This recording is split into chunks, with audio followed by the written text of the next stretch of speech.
എടാ പുല്ലേ, എന്നെ തലയിൽ വെക്കാനാണോ അതോ വണ്ടിക്ക് കൈത്താങ്ങായി തൂക്കാനാണോ ഉണ്ടാക്കിയത്? തല വേണമെന്നുണ്ടെങ്കിൽ എടുത്തു വെക്കടാ, ഷോ കാണിക്കാതെ. എങ്ങോട്ടാ ഈ പാഞ്ഞു കയറുന്നത്? ഇടത്തോട്ട് കയറി ചപ്പാത്തിയാകണോ?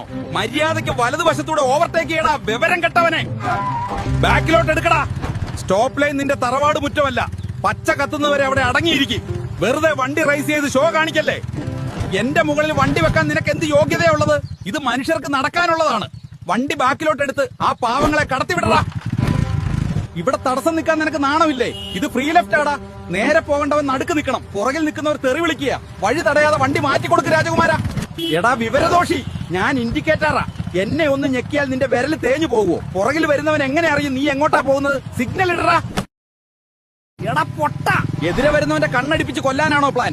ഈ ഹൈ ബീം ഇട്ട് നടന്ന അവൻ വന്ന് നിന്റെ നെഞ്ചത്തോട്ട് കയറും. മര്യാദക്ക് ഡിമ്മടിക്കടാ. നിനക്ക് മാത്രം മതിയോ ഈ റോഡ്? ഓഹോ, പറക്കാൻ നോക്കുവാണോ? വാ, നിന്റെ നട്ടെല്ലും ഷോക്ക് അബ്സോർബറും ഞാൻ ഇന്ന് ശരിയാക്കി തരാം. പതുക്കെ പോടാ മോനെ, ജീവൻ വേണമെങ്കിൽ. എടാ സൈഡ് മാറടാ. ഇതിന്റെ ഉള്ളിലുള്ളത് നിന്റെ ആരെങ്കിലും ആയിരുന്നെങ്കിൽ നീ ഇങ്ങനെ ഷോ കാണിക്കുവോ? ഇടത്തോട്ട് ഒതുക്കി വഴി കൊടുക്കടാ. എടാ അലമ്പേ, ഞാൻ നടക്കാനുള്ള വഴിയാണ്, നിന്റെ വണ്ടി വെക്കാനുള്ള സ്റ്റാൻഡ് അല്ല. മര്യാദയ്ക്ക് പാർക്കിംഗ് കൊണ്ടുപോയി വെക്കടാ. വലിയ ഫ്രീക്കം വന്നിരിക്കുന്നു. ഫോണിൽ സംസാരിച്ച് വണ്ടി ഓടിക്കാൻ നീ എന്താ അത്ര വലിയ പുള്ളിയാണോ? ശ്രദ്ധ ഫോണിലാണെങ്കിൽ റോഡിൽ നടക്കുന്ന നീ എങ്ങനെ അറിയും? റോഡിൽ ശ്രദ്ധിക്കടാ.